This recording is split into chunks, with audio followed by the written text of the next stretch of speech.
Thank you all for coming to the library's 8th book talk. We're very pleased and excited and privileged to have Mr. Chandran Nair here to speak to us about his book. His book is called Consumptionomics, Asia's Role in Reshaping Capitalism and Saving the Planet. The book was published by Wiley last year. The library has a copy, which doesn't look as exciting as the copy with the cover. The library also has an e-copy. So I will be returning the paper copy to the circulation counter after the talk. But if you also want to read it online, just go to the library record and click Access via Books 24/7, and you can read it online.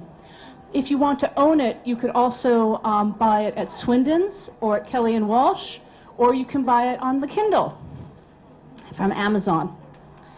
Okay, now just a few words about Mr. Nair. He's originally from Malaysia, and he got his BS in biochemical engineering from the University of Reading in '79. And he later volunteered in development work in South Africa, where he built water and sanitation systems and, according to what I read, played saxophone in a band. In 1986, he received a Master's of Engineering in Environmental Engineering from the Asia Institute of Technology in Bangkok. He was chairman of the Environmental Resources Management firm in Asia Pacific, and he established the company as one of Asia's leading environmental consultancies. He is now very active as the founder and CEO of the Global Institute for Tomorrow. That's called GIFT. And there's a link to it from our website, which is an independent social venture think tank based here in Hong Kong. He's also an adjunct professor here at HKUST in the MBA program. And he speaks at many different talks. Last month he was at Davos at the World Economic Forum. He's published in many newspapers, so we're very lucky to have him here. So please welcome Mr. Nair. Thank you. Hello. All right. It's kind of disturbing to see all these people standing here, but no, I'm excited. I'm excited. No, I'm just joking. Please join in or get out. No. You can't be bystanders. My point is that in a way, many of us are bystanders at a time when the world is going through probably its biggest challenges. And so I make it a point to come and speak at universities, even though I don't get paid a penny. And I make it very much one of the most important things I do. Now, how many of you are born in the region? Okay, in Hong Kong. How many of you from outside Asia? I know Jean-Louis from Africa, many of you, okay. And if you look at what's going on today in Asia, what comes to your mind most importantly as students? Any volunteers? Okay, I'm supposed to do the speaking. All right. I guarantee you, if today, and God bless him, if Steve Jobs was here speaking, and there was an advert saying, Steve Jobs is going to talk to you about toys, because you know what he makes is a toy, there would be 1,000 people turning up.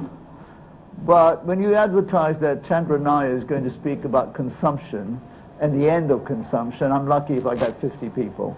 But I'm not insulted, so thank you for coming. The point I'm trying to make, though, is we are distracted by the most trivial things.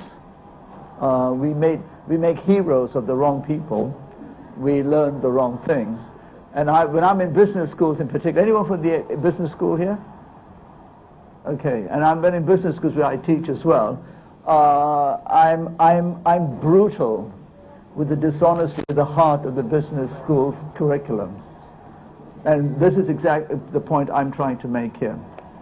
So let me start by saying why I wrote the book, what the book is about, what it's not about, and what I hope it will happen.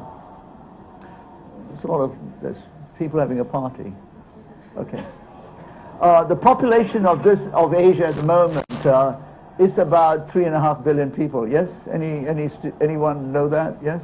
About 3.5 billion people. The population of the planet just reached about 7 billion in November last year. Most of those people live in Asia, in this part of the world. The population of the world is estimated to reach in 2050 about 9 to 10 billion people. At the same time, the expectations are, with all the goodwill in the world, that the world's population will peak at about 12 to 15 billion by the end of this century. Anyone want to hazard a guess what the population of the world was about 100 years ago? Anybody? 1.5 billion. About 1.5 billion, right?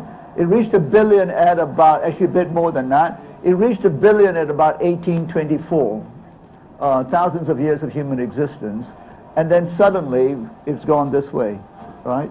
So 100 years ago it was about, let's say, 1.5 billion. Today it's close to 7 billion.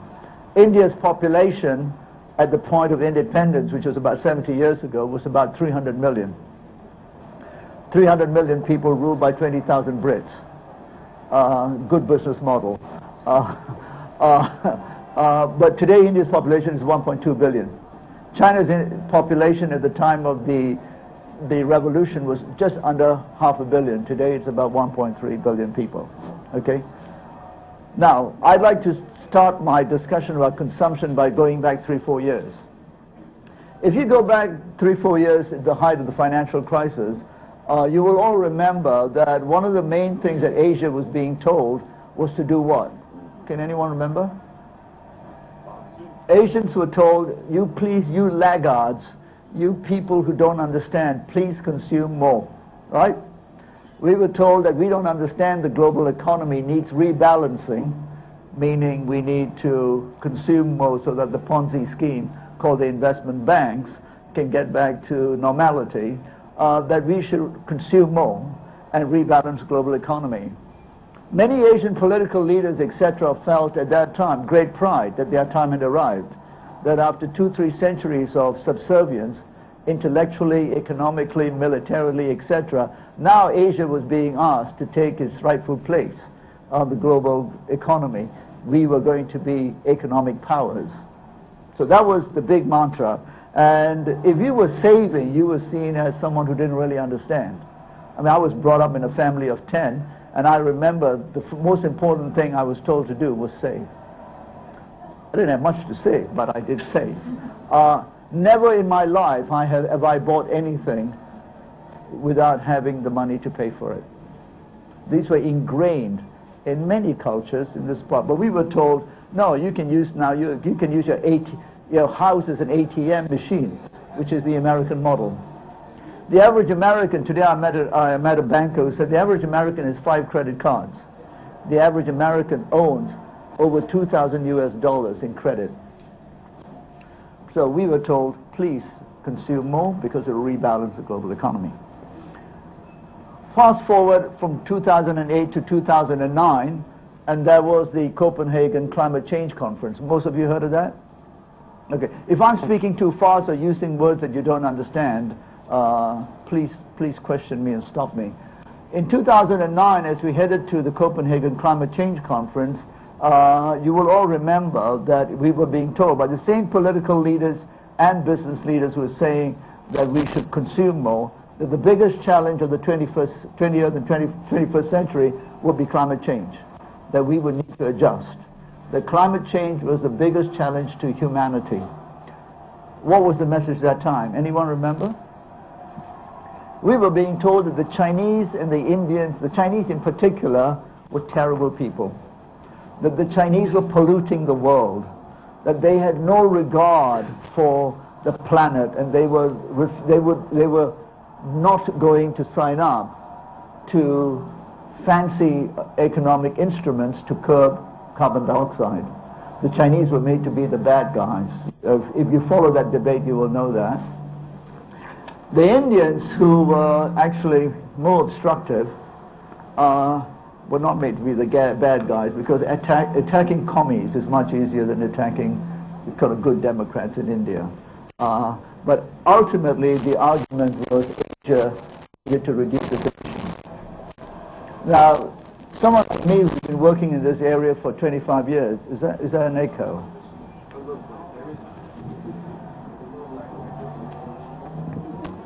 I think you need to reduce the volume, yeah. The Asians, can you hear me? Yeah. Now, if you've been involved in anything to do with environment and carbon and climate change, which I've been involved with for about 20 years, you know one thing, that more consumption means more emissions, full stop. Right? Everyone knows that. Not just of carbon dioxide, but of everything else. So I thought, how is it that on one hand we were being told that we should consume more, and on the other hand we were being told to reduce our emissions? And the worst players, in my view, in all of this were the politicians and the economists. And they were continuing to propagate a lie that somehow in this part of the world we could consume more on a consumption-led economic model, and at the same time apparently save the planet through reduction in emissions. But the story goes much beyond just carbon dioxide. It goes at the heart of an economic model that essentially does three things. And this is the core of what I'd like you to take from what I'm saying. You can disagree. The first is this. It's a Western economic model based on a historical privilege of exploitative growth. When I'm cheeky, I say slaves were the first underpriced resource to maximize capital. Then when the slaves became uncool, we had the colonies. What were the colonies? The colonies were essentially an attempt to extract resources for free. That was what colonization was. The Brits didn't go to India because they liked Madras curry powder, right?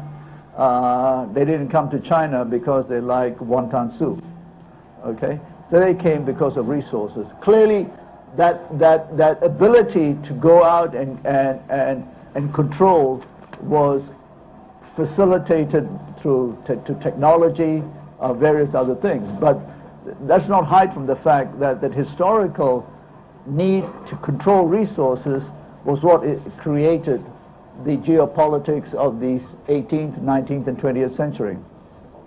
Once the colonies became restless and the natives said, we want to be free, we had the elite of those countries who had been subjugated intellectually and in every other way, which continues to be today's premise for most of our education, said, we don't want you to be around, but we want to be like you. So the same elite, local elites, went to the best schools in foreign countries and came back as the stormtroopers of one economic model. There was only one on the menu. And that model was essentially the consumption-led model of today. So I argue that in this part of the world, and dare I say in Africa, etc., but this part of the world will be the most important, we will need to reject the Western consumption-led economic model because it will lead us to catastrophe. Now, why do we need to do this? The Western narrative around consumption-led economics, and I will not go into the fact that the premise of the Western economics is a very narrow wedge based on the rationality of the rationality of Homo economics, which is clearly a lie. You know, I'm not rational. I don't know if you are. We're all irrational. And secondly, that markets assign a price to what people desire, which is again a fallacy. And it's such a thin wedge of knowledge that economists today still have to rely on Adam Smith to justify their science. The poor bugger's been dead for 250 years. He never went to China or India, and he lived at the center of the empire. Not to say that he was not a smart man, but he also wrote another book, which the economists rarely refer to, which is a book that you all know Adam Smith wrote, Wealth of Nations. Well, actually, he wrote several books, but he wrote another very important book, which economists never refer to, which is called The Theory of Moral Sentiments, which actually brings into question the sort of whole thesis of the invisible hand, which is more like the plundering hand, really. Okay? So the model, in my view, should be rejected for three reasons. First, the consumption model relies on promoting relentless consumption, right? This is Hong Kong. buy one, get one free, right? And I'll go into examples about relentless consumption. How does it promote relentless consumption? It promotes relentless consumption by seeking to continuously underprice resources, access to resources. And I'll give you an example of how that happens. And it does that then by seeking to undermine rules. And it undermines rules by seeking to undermine the institutions of the state, and therefore usurp the role of the state. So three things: relentless consumption, make you to have things you do not, buy one, get one free, buy something you don't need. It's called the advertising industry. Built-in obsolescence. I got my mobile phone in Hong Kong, and after 3 months, the same provider calls me up and said, "Do you want a new one?" And in fact, it's cheaper. It's got more technology, it's cheaper. Voodoo economics, right? So, and that's an insult to voodoo, actually. So sorry to the Haitians and the Africans here. Then it seeks to underprice resources and then to undermine the state, which is meant to protect public good. So let me give you some examples. Take the mobile phone. Today, by the way, I don't know if you know that in this 2012, there will be more handheld devices than human beings. There'll be 1.4 mobile devices for every human being. There will be more mobile devices and for handphones and handsets in Asia than there'll be toilets. Yeah? I don't know about you, but before dinner, that very thought makes me constipated slightly. Okay? So go around Asia and you will see people with mobile phones, no toilets, no proper roofs, don't have a proper education, but they got a mobile phone. They got a mobile phone with the image of Britney Spears with no clothes on. Okay? This is supposedly human progress. And we all suckered into this because it gives us fast relief to deny the world we live in. Now, how has the mobile phone become so cheap? Does anyone know what goes into making a mobile phone? Do they teach this at school? Huh? Compressed hydrocarbons, my friends. Very expensive. Lots of energy.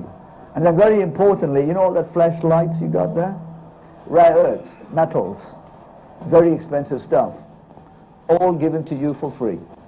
All I need to do today when I need a mobile phone is go to my friend Mr. Lee, sign up, and they say, here it's for free. By the way, sign up for a 3-year contract. Services, not goods.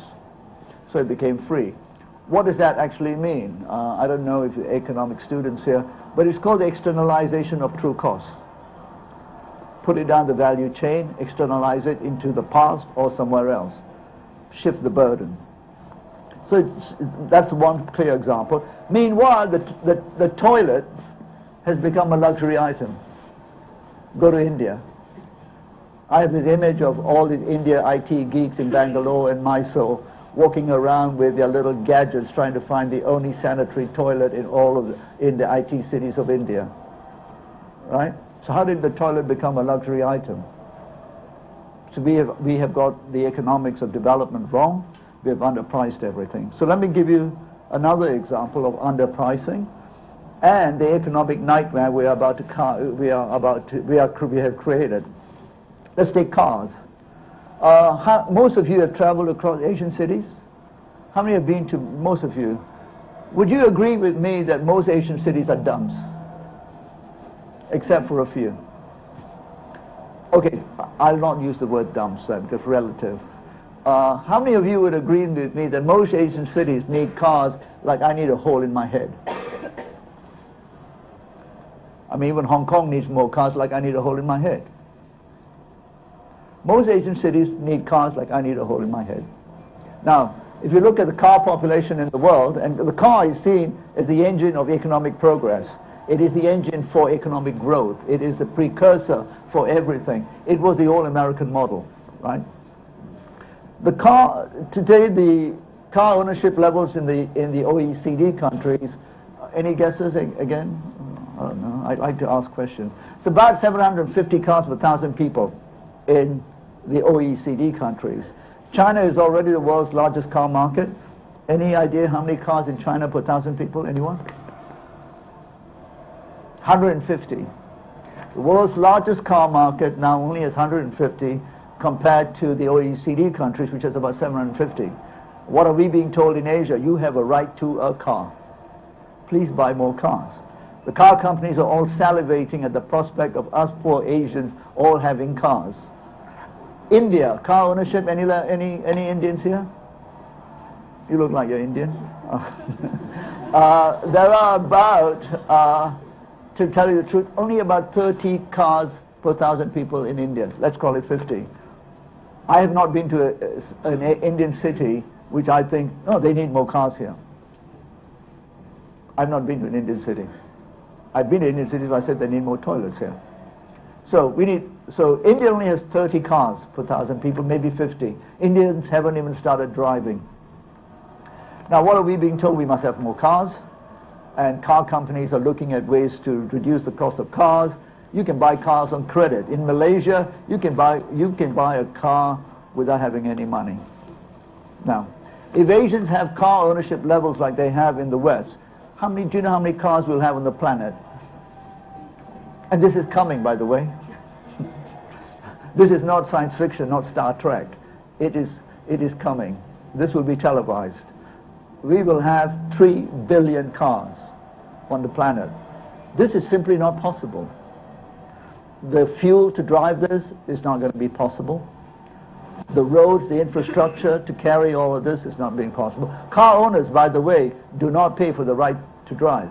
I'm not even talking about the underpricing of petrol, which of course in America is sacred, you know. I mean, you've got Republican candidates saying they want to give out gas for free. But forget that. But, you know, they don't even pay for the gasoline, let alone the roads and all the other stuff. We'll have 3 billion cars. This is not going to happen. So what do we have instead? We are being told that we will have green cars. Science fiction. More than Star Trek. Not going to happen. So you might think this guy is all negative. Okay, I am not. I'm just trying to wake you up all to a new reality beyond greening and imagining that somehow some genius in Silicon Valley or Bangalore is going to solve these problems because technology, free markets, and finance will solve these problems. So we are told we'll have green cars. Which is the most advanced automotive country in Europe? Anyone? Germany. 40 million cars. Do you know how many green cars they have in very advanced Germany? Any Germans here? Come on, put your hands up. Okay, you look like you're German, yeah. Okay, 40 million cars. How many green cars? In the most advanced automotive society in the Western world. Less than 3,000. Angela Merkel wants a million green cars by 2020. Not going to happen. Not now that they've bailed out the Greeks. Okay, not going to happen. All right. So this is just not going to happen. So we're all being told, you go to the business schools, you go to the science schools, it's all about we can do this, you know, human ingenuity and creativeness, and that horrible word innovation will solve all our problems. So I like to ban the word innovation from anything I talk about, teach. I go to conferences around the world, and you get all the CEOs using that word innovation, and you kind of peel the onion skin and say, and what does it actually mean? And then they come up with more innovation. Now we have even reversal innovation, and we have something called frugal innovation. Apparently poor people innovate. Okay, my point is though, we need to stop being in denial. We need to reject the lie. We can't go down this way. I will not talk about fisheries, but I'll talk to you one more example of the externalization of cost and why we can't go down this trajectory. Let's just talk about meat. Chickens, birds.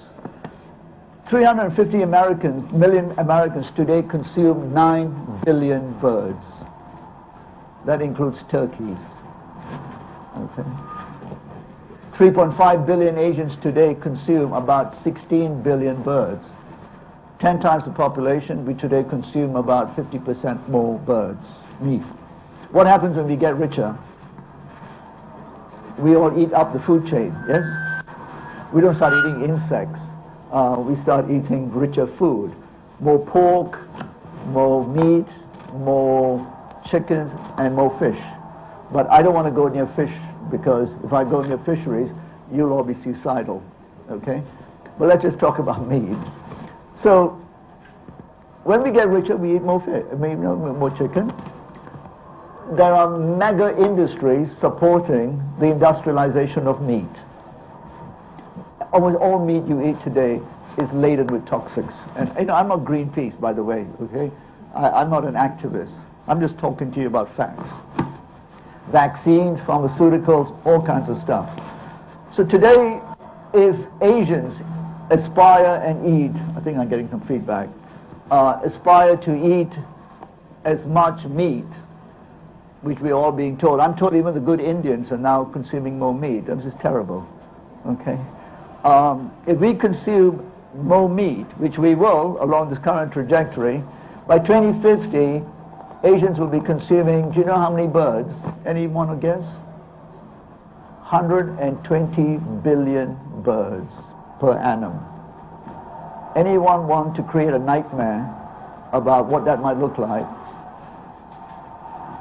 120 billion birds. That will rock the world in more ways than one. I mean, I do wake up some nights with a nightmare thinking that if there's a bird god that releases all the birds on the same day, taking revenge on the human beings, the skies will be darkened, we will not be able to see the sun, helicopters and aeroplanes will drop off the sky, and of course we'll all be covered in bird shit. But I joke slightly, but these are very, very serious issues. If you're a science student, connect the dots. If you're an economics student, be honest. This cannot go on. All right? And fisheries, I don't know how many of you know that most of our fisheries are decimated. What happens when Asians and others get wealthier? Let's just assume 500 million Chinese who are still not wealthy get wealthier, which we all hope they will, and why shouldn't they? What do people do, Chinese people or Southeast Asian people do when they get wealthier? They aspire to eat seafood. I know, I'm Southeast Asian. If 500 million Chinese in the next 25 years start to have one meal of fish per week, which is 3 times less than the average Australian's consumption of fish, the oceans will be empty, my friends. And who's to blame the Chinese? This is what the current economic model suggests that we can and it should aspire to. So I call for us to reject this model of economic growth and in fact focus on what is actually needed. Now this will create great tensions in the geopolitics of the world. I got 15 minutes more. This will create great tensions. There are huge vested interests who have an interest in perpetuating the current economic model. It includes the business schools, it includes the companies, it includes Western governments, etc. Now you might ask, why are Asian governments not taking further steps? Do people know this? Of course they do. Is the science clear? Of course it is. Why are we in denial? Well, we are in denial in this part of the world because we have been taught to aspire to a Western aspiration, intellectual subservience. Our political leaders, our business leaders, etc., seek legitimacy, and dare I say our academics. Man, you are nobody unless you get your paper published in a Western journal. I mean, you get it published in some poxy little Indonesian journal, and who cares? You get it published in some Chinese journal, nobody cares. So there is an intellectual subservience which continues to dominate the thinking of our political leaders, our business leaders, and dare I say our academic institutions. All of these people, the elite, seek legitimacy through association with Western institutions. That I'm not suggesting, therefore, that Western institutions are bad. Of course, they're very good. They've established certain things. But that economic model is broken. The evidence is very clear what's happening in the West. Yet we continue to aspire to be like that. And there's this very deep-rooted subservience. And I don't even want to talk about fashion. but it's subservience. So to step out of that, you need a new narrative. And all I've tried to do with the book is create a new narrative to say that we have to mainstream the idea that rejection of the consumption-led model will lead to new alternatives. Those with vested interests in the current ideology will try and attack you. So I've stuck my head up and said, come on, let's have a discussion about this. And it's very important that many of you do the same, but you need to equip yourself with the language to do this. Now, I've got a few minutes more. I want to say what we can do. So rejection is not good enough. You need to have a plan.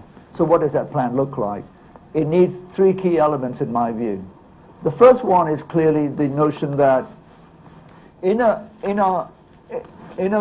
overpopulated part of the world, we will need to make clear that economic activity must be subservient to maintaining the vitality of natural resources. Now, this is not an environmental discussion. This is a discussion about politics, economics, and resource management. And the problem is, too often, this is sidetracked into an environmental discussion, and it's an easy one, therefore, to dismiss. Okay? So it's not an environmental discussion. So the first policy framework is that economic activity must remain subservient to maintaining the vitality of natural resources. The second clear one is that if you believe resources are constrained and they should be equitably managed for current and future generations, then we ought to be very clear that collective welfare takes precedence over individual rights, right? So this means that this flies against the face of Western liberal narratives again, Western liberal democracies, where the individual is king. And when I speak about this, particularly in Europe, people agree with me, but they think the political systems are unable to make this transformation or acknowledge it. So collective against the individual. I'll go back to my example of the car. The ability of the individual to exercise their right to own a car creates a collective nightmare. And therefore, that collective welfare needs to be protected, and I'll come to how do we do that. And the last point I would make is that we need to reprice resources. I've already told you why resources are underpriced. The economic model of today thrives on underpricing resources. It's called competitive advantage. Thrives on underpricing resources and seeks to subvert any type of rule of legislation that tries to afford a fair price to a resource. So we'd have to reprice. 2 weeks ago, and much of the world didn't pay much attention to it, but the Chinese government just announced that it was about to put a consumption tax, not on the end user only, but on the exploitation of natural resources. This, if done properly, will change the world. But it's very interesting that it was reported in the China Daily, but not picked up by the international media. So we'll have to reprice resources, and linked to that will be our redefining productivity. Most of you will know that productivity is defined around, how many minutes are there? 10. Most of you will know that productivity today is measured around the fact that how do you use as much resources as possible in economic terms with as few people as possible. Yes? That's productivity. So the great gains of technology has been based by displacing labor. And that idea of economics came out of the experience of the previous era, which is, and if you take the North American experience, a few people went to a land with plenty resources. There were few people there, but I'll not talk about that. Just a lot of resources there. To exploit those resources, they had technologies. And to create as much prosperity as possible in the shortest period of time, you of course started to measure productivity around how you could deploy the technology of the day to use as much resources as possible. You underpriced the resources because there was no price to it. You took it for free, and you converted it into economic gain. Now, fast forward 200 years, and look at Asia, what do we have? We have a lot of people with limited resources. What should productivity here be? A complete reversal of that ethos that you can have as much as you want by using it as quickly as possible. So I argue that repricing therefore redefines what productivity will. So productivity now in our age and in this period of time should be how do we use as few resources as possible with as many people as possible working, because we need employment, gainful employment, etc. And there are some examples, but I'll just give you one. Take agriculture, for instance. I think the 21st century, as you all know, will be about food. How do we produce food? There are some estimates that in the next 50 years, we will need to produce as much food as has been produced totally in the last 800 years. A lot of food. It needs to be safer. Most of the food we consume today, apart from the meat, which I've told you about, is hydrocarbon, is generated through the use of hydrocarbons and lots of chemicals. The green revolution of the 1960s was anything but green. It was about how do you use chemicals to increase productivity. So much of our food systems today are dependent on productivity gains through the use of technology, which is usually chemicals, vaccines, etc., machinery as well, but to essentially displace labor. We will have to do things very differently and therefore create different agricultural systems, which in my view will create jobs, etc., and therefore move away from the notion that the farming is the work of the poor, disenfranchised, etc. I think in old Chinese culture, the farmer was seen as one of the most important persons in society. We will have to reinstate some of these things. But clearly these methods of industrial agriculture were exported to Asia from the West for good reason at that time. We will need to start reversing these things. These will be very difficult battles to be fought. And I won't even go into how our groundwaters and all soils have been depleted through the supposed productivity of growing food through the intensive agriculture of chemical overuse, etc. Now, I'll finish up by saying, therefore, how do we bring these key policies that I've mentioned, economic activity subservient to maintaining the vitality of natural resources? Why do we have to maintain the vitality of natural resources? Because no matter what technology we have, no matter how cool your iPad is, we all depend as human beings, as biological creatures, on the productivity of natural systems. This is not some hippie, Greenpeace, NGO narrative. This is science. All right? So productivity of natural systems is what you and I depend on. The natural systems of the air systems in Hong Kong have been decimated by the externalization of costs, which is the right of car owners and bus owners to do whatever they want, externalize costs in economic terms. So productivity of natural systems is not an environmental discussion, and that's what it's unfortunately been relegated to. Secondly, if we are to have collective welfare rather than individual rights, then political systems need to change. And we redefine rights.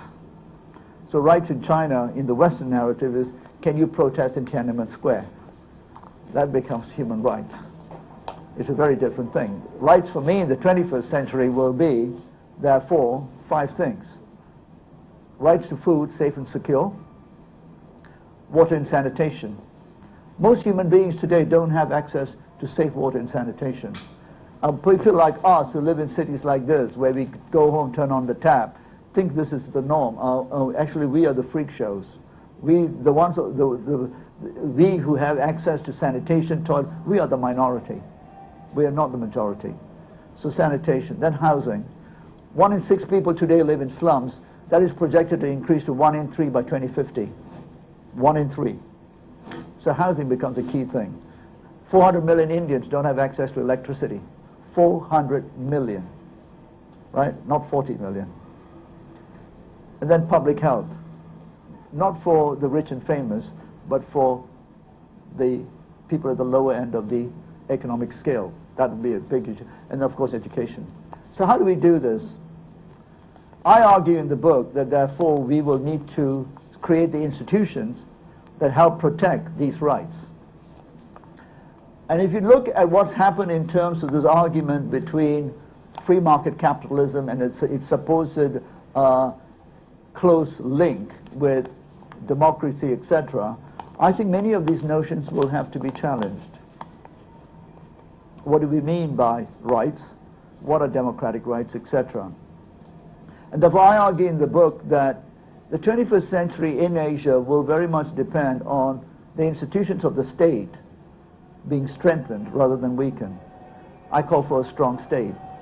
Now, I deliberately say this, particularly in the US or in Europe, and then the first question someone will ask me, are you a fascist? Are you suggesting authoritarian states? Of course not. But what I am saying is that if you look logically at the consequences of resources as being the base for human existence, then public good needs to be protected. It is not protected by NGOs. It is not protected by companies. It is not protected by civil society. It is protected by the rules of law. And democracies, in my view, will need strong states. Now, I'll finish up by saying, therefore, what kind of state will this be? Clearly, it needs to be strong. In this part of the world, it needs to be draconian, even. For instance, if you agree with me that most Asian cities need cars like I need a hole in my head, then we will certainly need to have draconian measures to prevent car ownership. Because we will have to say car ownership is not a human right. So the Chinese have started to say this, at least in Beijing, that you can't, you don't have a right to a car. So you need a strong state to do this. There's no other alternative. If we are to ban certain forms of fishery in coastal waters to protect the future access to fisheries, we will have to have very, very strong rules. There's no substitute. The problem, however, has been through the 80s, 90s, and particularly through the export of, in my view, American extreme capitalism, that the free markets will take care of everything, the Reaganite, Thatcherite discussion, that business will create all the solutions, and government should get out of the way, which is today the American debate, the narrative. The Republican debate is, we'll have the election, but then, we need to get out of the way. The private enterprise will solve all this problem. I think this is hubris. This is an absolute lie. The problem is, being intellectually subservient, we have started to sip from the same cup of lies. Our schools teach this. Our newspapers preach this. Our politicians talk about this. We will have to create a very different future in Asia, and that means at universities, new ways of looking at these things. So I'll finish by saying I believe a strong state is vital. What that state looks like, so that you're not accused of being some fascist, dictator, etc., is something for us to define. But it certainly can't be Californian style. It certainly can't be the Greek style. Right? It'll have to be something different, because we'll have to put collective welfare ahead of individual rights, and we'll have to negotiate that.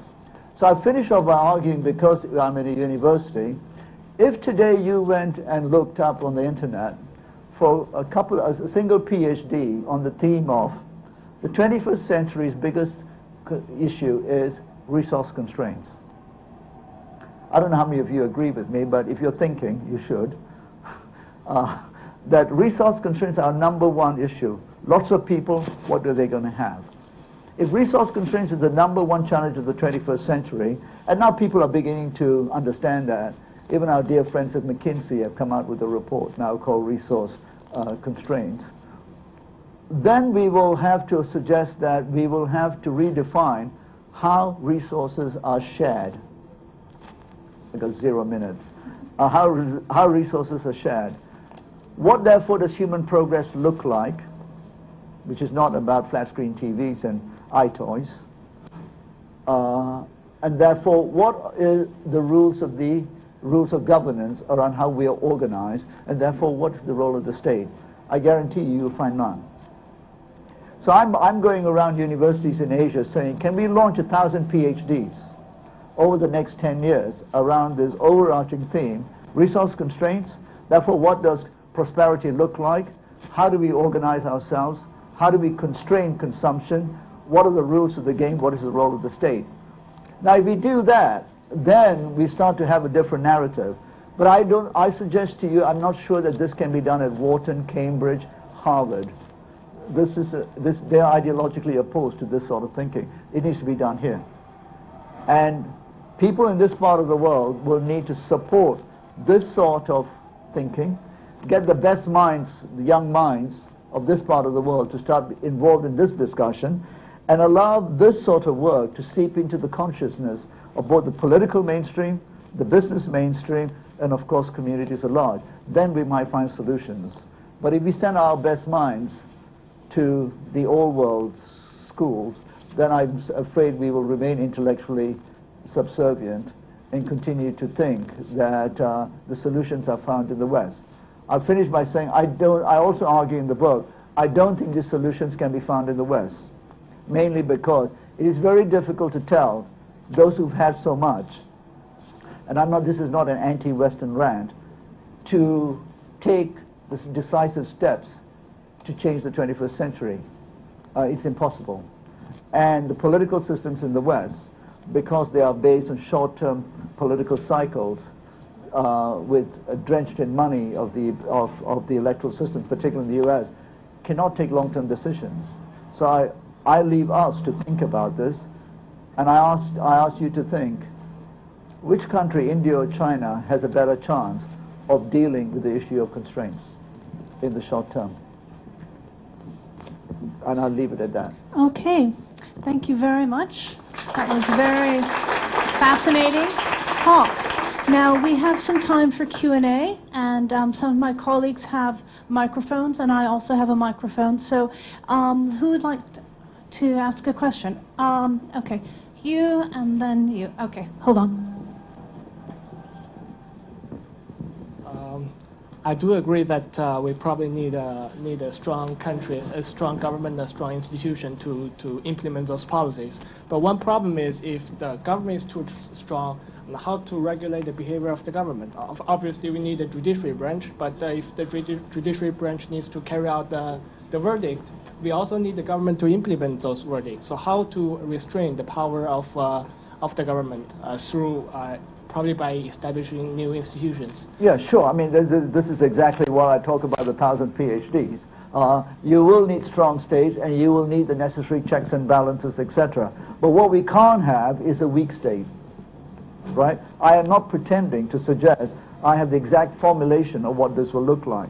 But what I'm suggesting we should do is reject the notion that the sort of facile democracy that we have in many of the Western nations can deal with the long-term kind of problems that we will have in this part of the world, because unfortunately democracy in the West has sort of become a game in which politicians get elected, they refuse to make long-term decisions, and their dilemmas are quite different. And in this part of the world we will need to, and particularly the public, will need to be made aware that there's a massive trade-off to be done here, and we will, rather than follow the narrative where we are always seeking to undermine the state, which is the sort of culture of protest in Western democratic states. You elect a government, and then next day you try and undermine it. We will have to do very different things. So the narrative must be very different. And I think too many of us, including people like me, have brought up in this notion that democracy is some sort of panacea, and as long as we can check them by undermining. Hong Kong is a classic example. The government here can't do anything anymore. And I would say that the USA, now Barack Obama, who claimed he would do a great deal of things, can't do anything. He can't even impose a tax on carbon or on gasoline. Essentially weak. So I'm not pretending I have the answers, but we have to create a narrative which is very different, which rejects the notion that democracy is about, therefore, electing someone and then seeking to undermine all the institutions. We need institutions that are very strong, and a more honest narrative about constraints and how we will need to live. And we will, I don't know what that future looks like, but I do know that we can't go around pretending that we can all be free and have everything. That needs to be a very different conversation. Okay, thank you. There's another, voice the grace sweatshirt. You have mentioned that we should take care of the collective welfare more than the individual welfare. So, when you reprice the resources to an extent that is sufficient to make an impact to the rich, so at the same time, you're actually exerting an affordable burden to the poor. So, how can you resolve this dilemma? Yeah. It's a much more complex issue than I can answer in 2-3 minutes. But I would argue that the free ride that we have in the way the economic model actually operates today by underpricing resources essentially has a disproportionate impact on the poorest. So when I talk about repricing, it doesn't mean there's a single price, etc. But it essentially means that the free ride that the current economic model derives will need to be checked, and therefore you know, depending on which resources you're talking about, you will price them differently, etc. You can have tiers, etc. There are much smarter people than me who can deal with that. But the economics of underpricing everything today essentially has a much more insidious and long-term impact on the poorest at the bottom of the pyramid. And therefore I argue that the justification or the motivation for governments in this part of the world to act is because the current trajectory will leave the majority much worse than the minority who might benefit from it. And therefore it's in the interest of governments to understand that over the long term this will create such disruptions that they should start looking at it very differently. And of course, you know, the modulations of how that would be done would be very difficult, but you can't do it without my first point of having a strong state, which can impose certain restrictions. It has to be legitimate, it has to be fair and transparent, but it cannot believe in this free-for-all, and because it will create much more destruction. That's my point. All right, this gentleman, and then him, and then Philip, and then I think a few more questions. Any kind of a reform or change or rethink paradigm change is about politics. And I recall only very, very few great statesmen. Once a very great statement once said, she wants to give people what they need, not what they want. But in today's world, most of the people who are players in politics, what they want to do is to give people what they want and not what they need. Now, currently, we're looking at developed countries that they're looking for 3% annual economic growth, and we have developing countries who are looking at 7 to 9% economic growth. Now, these politicians, how would they sustain themselves if you were looking at readdressing the business model? And without politicians, you know your ideas is not going to work. But with the politicians saying whatever ideas they're going to implement from you is going to be political suicidal. So how do you convince the politicians to help you, you know, to get this message across? Yeah, I get asked this question a lot, and I think we need to essentially see this as revolutionary in its scope. When people talked about 200 years ago about the abolition of slavery, most people thought this was not possible, that slaves were the drivers of the global economy. So I'm not pretending that the answer will be an easy transformation, but my point is simply this. If we think that we can go along with this direction and somehow the solutions will be found through the current systems of political engagement and to my view, the false premise that technology, free markets and finance can solve this, then I say we're living a lie and just hope for the best. Hope for the best. Smoke something. Okay? But if we believe that this is the crisis of the times, then we need to change the conversation. All I've tried to do is say, I do not believe Thomas Friedman. I believe it's a lie. Yet, it's Thomas Friedman's narrative that resonates around the world, that somehow we'll have a flat world, that somehow, as every Indian village has a computer, things will get better. This is nonsense, right? So you're absolutely right. But my point is this, that I'm not sure if you, and I need to be careful how I say this, I am not sure that you would say that the Chinese political leaders are politicians, in the sense that they don't have to get consent that way, but there is a contract. I am not so sure you would say that the Singaporean leaders are politicians.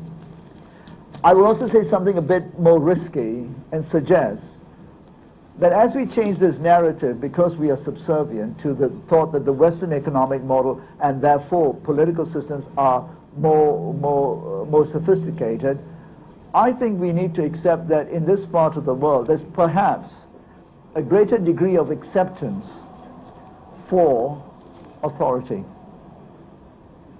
And we need to start calibrating that very carefully, and that calibration takes place in the public discourse. And that public discourse has been subverted over the last 20 years by saying we can all be like Americans.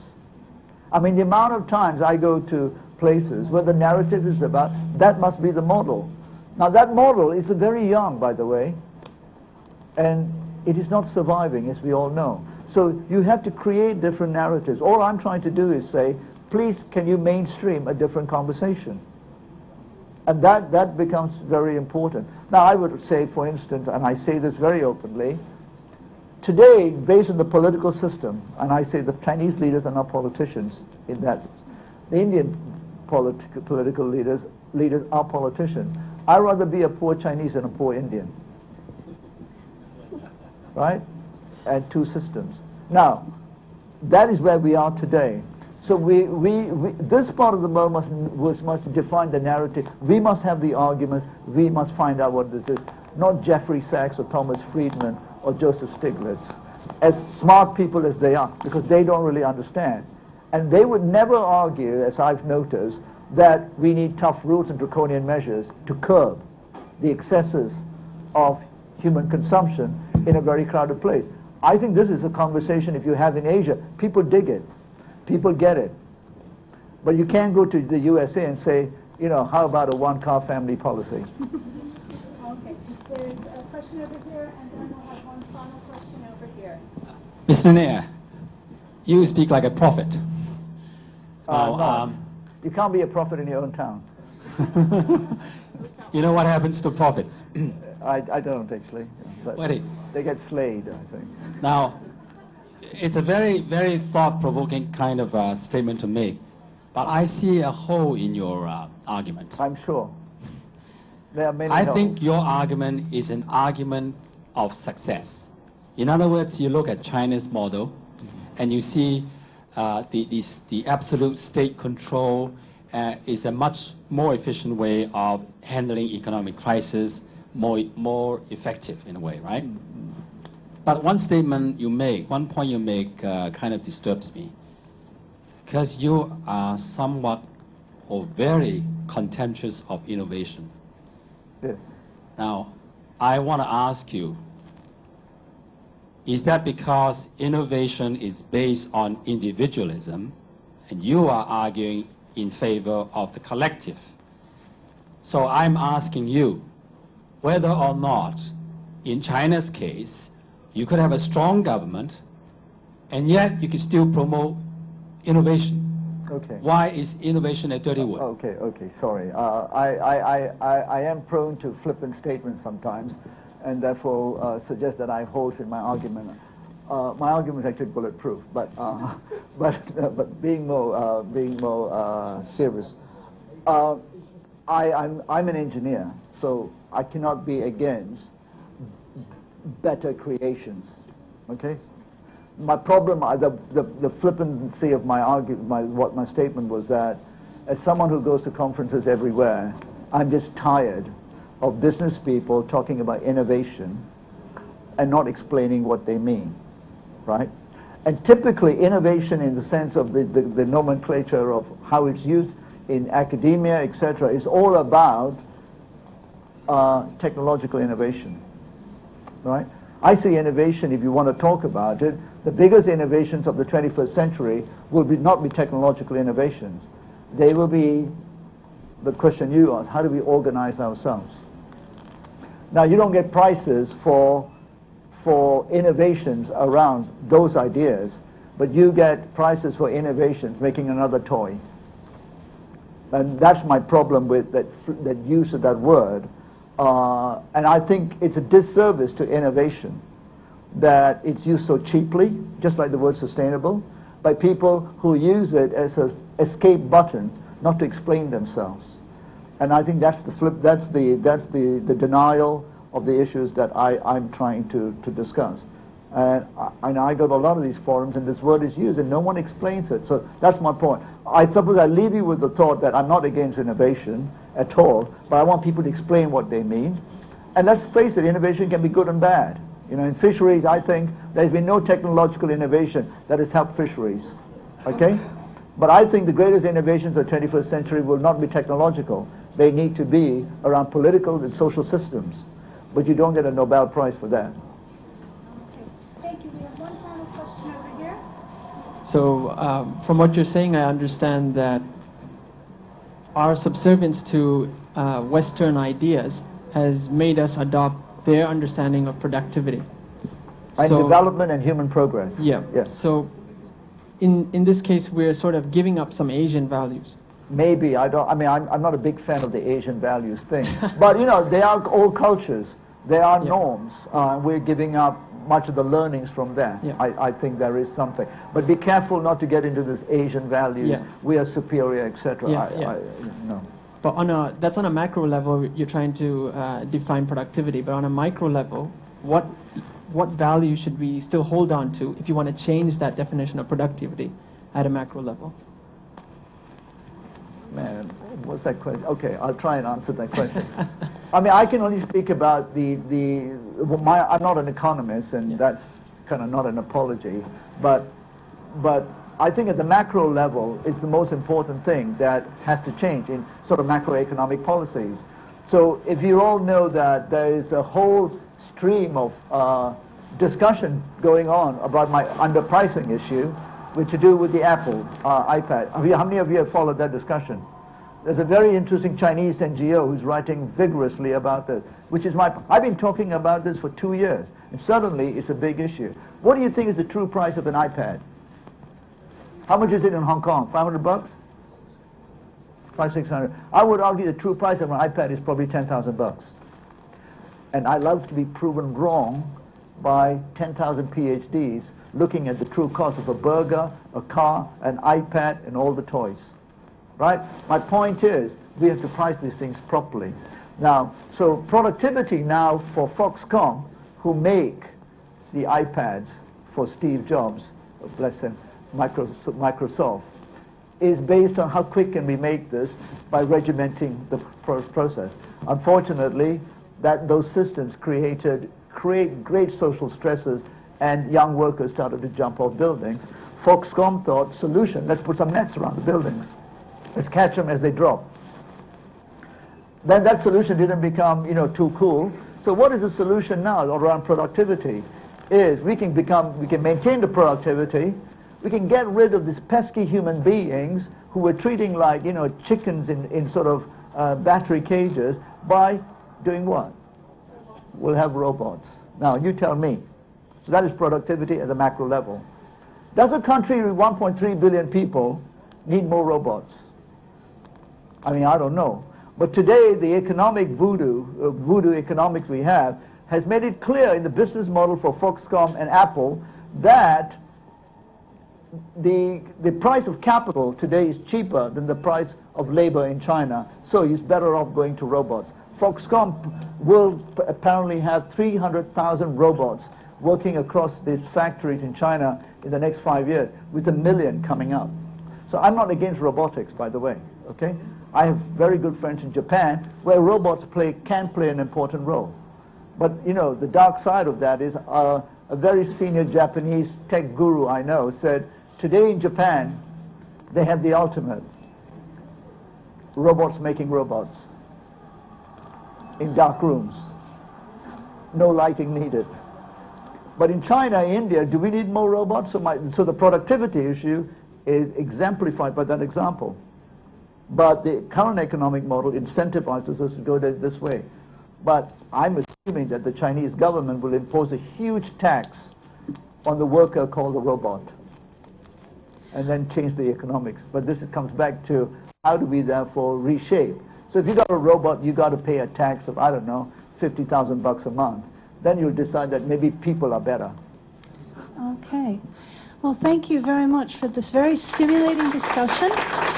And I think that some people probably would like to keep this up all night, but we know you have time Just don't attack me as I constraints. leave the room, okay? So we would like to give you a token of our esteem, and something which it's, I mean, it's a physical object, but we think that they are useful, or Thank they can you. be re-gifted to somebody Oh, I else. like gifts. From Dr. All right, Sohn. first, Thank you very much. a set of cards and also a nice pad Oh, very nice. from the library. Okay. Thank you very much. What does it say? Okay.